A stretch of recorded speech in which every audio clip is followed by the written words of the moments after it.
මේ තියෙන්නේ අපි පතලයක් කපාගත්ත ගොඩ පතලයක්. ඒ කියන්නේ අපි මේ කුඹුරක් අයින වගේ තමයි හදන්නේ. ගොඩක් වතුර නම් වැඩි. දැන් අපි ජබොස් එකක් ඒ කියන්නේ මෝටරයක් තියෙනවා. ඒක දාලා තමයි වතුර ටික හිඳින්නේ. ඒකේ වල තමයි මේ කපාගන්නේ අපි. මේ තියෙන්නේ අපි ගොඩ දාගත්ත ඒ වගේ ඉල්ලම්. මේ විදිහට තමයි අපි ඉල්ලම් ගොඩ ගහන්නේ. දැන් අපි අර ජබොස් එක තියාගන්න වල හරියට හදා ගන්න ඕනේ. මොකද රොඩු යන්නේ නැති වෙන්න. ගියොත් ඒ බටේ හිර වෙනවා. ඒක හිර වුණොත් අපිට ගොඩක් අමාරුයි මේක වැඩ කරගන්න. ඒ නිසා එතන හරියටම අපි හදා ගන්න ඕනේ. ඒක තමයි දැන් මේ කරන්නේ. අර තියෙන ජබොස් එකෙන් වතුර යන විදිය. ওই විදිහට හැම වෙලේම ඔක ඔන්න එකේ තමයි තියෙන්නේ.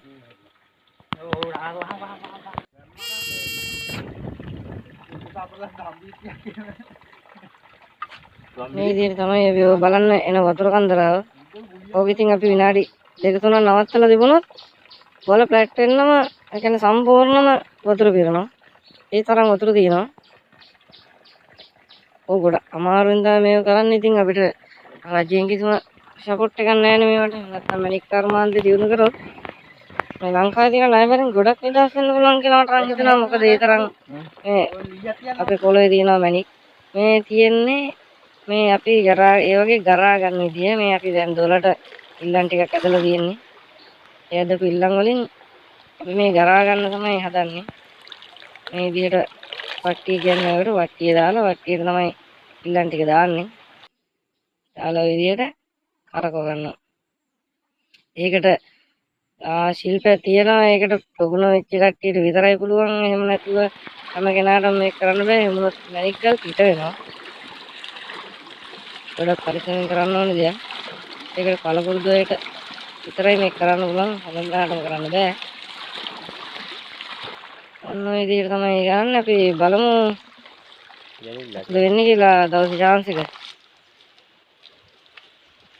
මේ විදිහට හොඳට අවුව තියෙන තැනකින් තියා ගන්නවා. තියාගෙන තමයි බලන්න තියෙන්නේ. ඔය විදිහට කැටින් කැටේ හොඳට බලන්න තියෙන්නේ.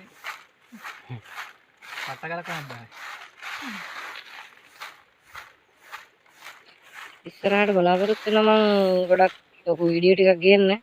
ඒ කියන්නේ පතලයක් මුලින්ම පටන් ගන්න විදිය එතන ඉඳන් සම්පූර්ණ පතලයක් දෝනා යනකම් දෝනා ගිහිල්ලා ඉල්ලන් අරගෙන ඒවා ගරනකම් සම්පූර්ණ ෆුල් වීඩියෝ එකක් දෙන්න බලාපොරොත්තු වෙනවා. දැනට මේ විදිහට මම කෙටි කෙටි වීඩියෝ දානවා. මොකද ලැබෙන වෙලාවට තමයි ඉතින් මේක කරන්නේ. ඒ නිසා ඔයාලා අනයන් රැඳිලා ඉන්න අපිත් එක්ක සබ්ස්ක්‍රයිබ් කරන්න අමතක කරන්න එපා. ලයික් කරන්න, කමෙන්ට් කරන්න.